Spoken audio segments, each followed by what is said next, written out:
నమస్తే, welcome to big Telugu TV. ప్రస్తుతం మనతో పాటు ఉన్నారు అనలిస్ట్ రాహుల్ అయ్యర్ గారు. నమస్తే అండి. నమస్తే అండి. 144 సంవత్సరాలకి ఒకసారి వచ్చిన మహా కుంభమేళాకు సంబంధించి ప్రపంచవ్యాప్తంగా ఉన్న తెలుగు వారంతా చాలా ఆసక్తిగా ఎదురు చూస్తున్నారు. ఒక రకంగా చెప్పాలంటే ఒక మంచి సెరమనీ ఇది. కాకపోతే ఇక్కడ కూడా కొన్ని రకాల అపశృతులు చోటు చేసుకుంటున్నాయి, కొన్ని ఆరోపణలు జరుగుతూ ఉన్నాయి. ముఖ్యంగా మనం చూసాం నిన్న జరిగిన సంఘటన తొక్కిసలాట. దీన్ని రాజకీయాలకు ముడిపెట్టి చాలా మంది మనం సోషల్ మీడియాలో చూస్తున్నాం. రోజా గారు వెళ్ళారు, తర్వాత ఈ ఇన్సిడెంట్ జరిగింది అని లింక్ పెడుతున్నారు. ఎట్లా అనిపిస్తుంటది? ఇలాంటి మాటలు కరెక్టే అంటారా? జనరల్ గా ఈ 144 సంవత్సరాల ముందు కూడా నెహ్రూ గారి పరిపాలనలో 800 మంది తొక్కిసలాట్లో చనిపోయారు. సేమ్ మహాకుంభమేళా అప్పుడు వచ్చినప్పుడు 800 మంది. అప్పుడు వాళ్ళు ఏం చేయలేకపోయారు, ఇప్పుడు వీళ్ళేమీ చేయలేకపోయారు. ద రీజన్ ఈస్ అంటే రాత్రి 1 గంట 2 గంటల సమయంలో చలిలో అమృత స్నానం చేద్దామని అక్కడే బ్యారికేడ్ల దగ్గర ఘాట్స్ దగ్గర పడుకొని జనాలు నిద్రపోతున్న టైంలో సడన్గా టైం వచ్చింది, వెళ్ళి చేసేద్దాము, అమృతకాలం వచ్చింది, బ్రహ్మముహూర్తం వచ్చింది అని చెప్పి బ్యారికేడ్స్ దగ్గరికి వెళ్ళడము, బ్యారికేడ్స్ని పడుకున్న వాళ్ళకి కాలు తగిలి పడిపోవడము, ఒకరి మీద ఒకరు పడ్డము జరిగింది. ఇక్కడ ఎక్కడ ప్రాబ్లం అయింది అంటే ఈ టైంకి ఎంట్రీ ఇస్తాము, ఒక క్యూ లైన్ పద్ధతిలో వెళ్ళి డిప్ అయ్యి ఇట్లా వచ్చేసి ఇప్పుడు మనం దర్శనానికి వెళ్తామా, ఇప్పుడు ఒక ఘాట్ దగ్గరే పెట్టాలి. ఒక పర్టికులర్ అంటే గవర్నమెంట్ ఎలా ఫాలో చేసిందని నేను చెప్పడానికి ఎవరినేం కాదు. బట్ మనం ఒక క్యూ లైన్ పద్ధతిలో పెడితే దూకకుండా సెక్యూరిటీని పెట్టి ఏ టైం వరకైనా ఆ టైం. ఇప్పుడు తిరుమలలో కొన్ని లక్షల మంది దర్శనానికి వెళ్తారు తిరుమలకి, వాళ్ళకు కూడా బయటంతా బ్యారికేడ్స్ పెట్టి క్యూలలోనే పడుకుంటారు, అక్కడే కూర్చుంటారు, అక్కడే ఉంటారు. అక్కడ తొక్కిసలాట్లు కావట్లేదుగా. తిరుపతిలో ఎందుకు జరిగింది? వీడు ప్రాపర్గా క్యూ లైన్ పెట్టలేదు కాబట్టి ఒక్కసారిగా డోర్ ఓపెన్ చేసేసరికి అందరూ వెళ్ళిపోయారు. ఇక్కడ కూడా ఏంటి, బ్యారికేడ్స్ ఓపెన్ చేసేసరికి గబగబా ఒకరి మీద పడి అక్కడ కల్లారో చూసిన వాళ్ళు చెప్తున్నారు, ఒక మహిళ మీదంట వెనక్కి తిరిగి చూసి వాళ్ళ బాబుని పట్టుకుందాం అని చూసేసరికి 60 మంది ఒకేసారి పడిపోయారు. 60 మంది పడిపోతే మహిళ ఎట్లా లేస్తుంది పైకి? నెక్స్ట్, నా హస్బెండ్ నేను నిలబడుకున్నామండి, సడన్గా చెయ్యి వదిలిపోయింది, నా హస్బెండ్ తప్పిపోయాడు, అక్కడికి వెళ్దామంటే వెళ్ళి మార్చురీకి వెళ్ళి చెక్ చేసుకోండి అని చెప్తున్నారు అని చెప్పడం ఒకటి.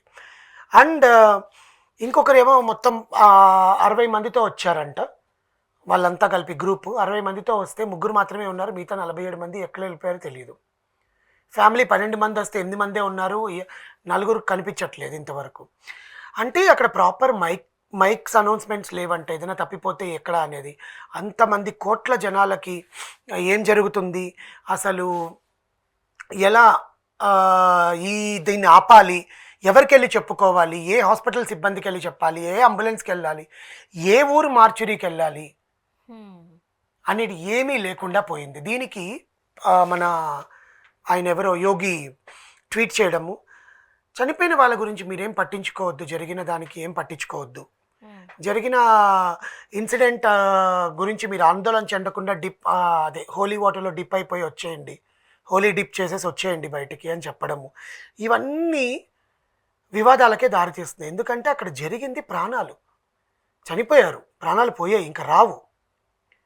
ప్లస్ నిన్న సడన్గా అది ఏంటో ఆమె బ్యాడ్ లక్ ఏమో తెలియదు, రోజా గారు ఆమె కాలు పెడితే ఐరన్ లెగ్ అని చెప్పి ట్వీట్లు చేయడము, దానికి ఈ ఇన్సిడెంట్కి జత చేసి ఏ ఫ్యూ మూమెంట్స్ లేటర్ అని చెప్పి వీడియోలు పెట్టడము. ఆమె ఇప్పుడు పదవిలో లేరు, ఎక్స్ పార్టీకి సంబంధించిన మినిస్టర్, ఆమె కుటుంబం కోసమో ఏమో పుణ్యక్షేత్రాలు తిరుగుతూ ఉంది. ఆమె ఎక్కడికి వెళ్తే అదొక న్యూస్ అని చేసేస్తున్నారు రోజా గారిని.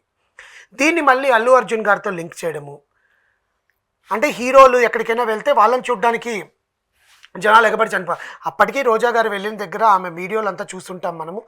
ఆమె ఎక్కడో ఒక మూల, ఒక సెలబ్రిటీస్ విఐపీస్ వెళ్ళే దారిలోనో ఎక్కడో ఆమె పోలీసులు అక్కడ ఉండే సిబ్బంది ఆమె వెంట వెళ్ళి ఒక 2-3 మునుగలు మునిగేసి వచ్చేసింది ఆమె వెళ్తూ ఆమె కర్మగాలు ఒక వీడియో పెట్టింది. హాయ్ ఫ్రెండ్స్, నేను ఇప్పుడు మహాకుంభమేళాకి వెళ్తున్నాను, దర్శనం చేసుకోవడానికి వచ్చాను, నేను వెళ్ళి మునుగుతున్నాను అని చెప్పి ఆమె మునిగి లేచిన వెంటనే కట్ చేసిన వీడియో వచ్చి వీళ్ళ తొక్కిసలాట. దీన్ని ఎంత కామెడీగా తీసుకుంటున్నారంటే సోషల్ మీడియా, అంటే వాళ్ళ స్వలాభం కోసం, వాళ్ళ వ్యూవర్షిప్ పెంచడం కోసం, వాళ్ళ కంటెంట్ కోసం కామెడీగా ఒక మినిస్టర్ని, ఒక పదవిలో ఉండే ఒక ఆడ మనిషిని అంత ట్రోల్ చేయడం తప్పు. సి ఆమెని ట్రోల్ చేసి దీని కాదు, అక్కడ జరిగింది ఏంటి, అక్కడే మీ కుటుంబాలు ఉంటే, మీ వాళ్ళే అక్కడికి వెళ్ళుంటే. ఇప్పుడు మహాకుంభమేళ దగ్గర కూడా మనం మనం చూస్తుంటే గంటల తరబడి కాదు, రోజుల తరబడి కార్లలోనే ఉండిపోవాల్సిన పరిస్థితులు ఉన్నాయండి. పార్కింగ్ లేదు, పార్కింగ్. ఇప్పుడు కార్లో ఏదో ఏదో చిరుతిళ్ళు పెట్టుకుంటాం, ఎంతసేపు వస్తాయి అవి? ఆకలి అవుతుంది కదా, వాటర్ లేదు, ఫుడ్ లేదు, చాలా ఇబ్బందికరమైన పరిస్థితులు.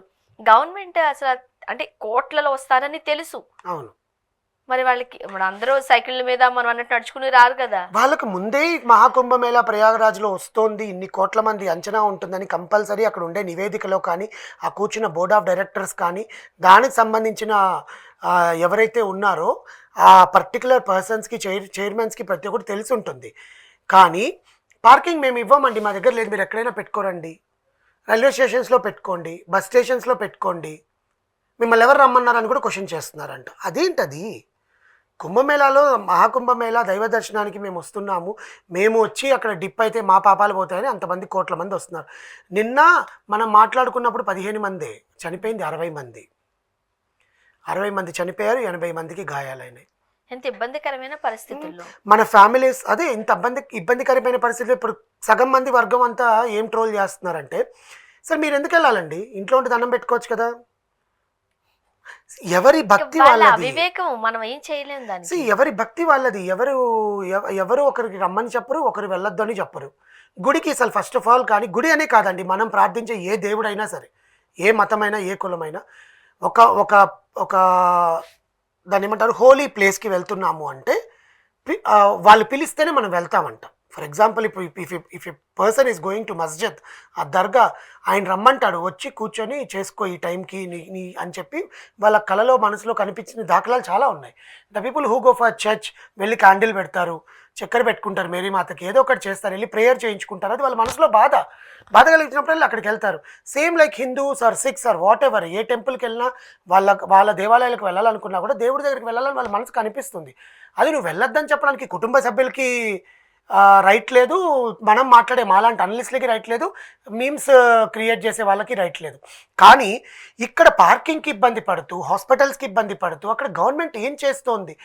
వరల్డ్ వైడ్గా వస్తున్నారు. It is not only from India. అవును, ప్రపంచవ్యాప్తంగా ఉన్న తెలుగు వారే కాదు, ఒక రకంగా చెప్పాలంటే ప్రతి ఒక్కరు వెళ్తున్నారు, హిందువులందరికీ కూడా ఒక రకంగా చెప్పాలంటే. ఇంకా మా జన్మకి ఇది చాలా అదృష్టం, నెక్స్ట్ జనరేషన్స్ లో ఇది ఉండదు, మళ్ళీ ఎప్పుడుకో. అలాంటి అదృష్టంలో కూడా మనం ఇటువంటివి చూడడం, ముఖ్యంగా దీన్ని రాజకీయాలకు జత పెట్టడం. అలా అనుకుంటే చంద్రబాబు నాయుడు గారు ఎప్పుడు అధికారంలోకి వచ్చినా సరే ఏదో ఒక ప్రకృతి వైపరీత్యాలు జరుగుతూ ఉంటాయి. చంద్రబాబు నాయుడు గారు వచ్చారు, తిరుపతిలో తొక్కిసలాట జరిగింది, ఆనాడు వచ్చారు, పుష్కర్ ఘాట్లో జరిగింది, తప్పు అది. ఈ రోజు రోజా గారిని అంటున్నారా, చంద్రబాబు నాయుడు గారిని అంటున్నారా, ఇంకొక నేతను అంటున్నారా, అవన్నీ పక్కన పెడితే అది అసలు ఈ సోషల్ మీడియా వచ్చిన తర్వాత ప్రజలు మరీ దిగజారి ప్రవర్తిస్తున్నారా? ఆబ్వియస్ గా వాళ్ళకి విచక్షణ అనేది కోల్పోతోంది. ఏది పెట్టినా చూసేస్తారులే, దీన్ని ట్రోల్ చేసేస్తారులే. ఒక ఆడ మనిషిని పట్టుకొని whatever she abused or she spoken wrong language or ఎలా మాట్లాడితే అలా మాట్లాడుతుంది అని, అది పొలిటికల్గా ఆ పరంగా అక్కడ వరకే.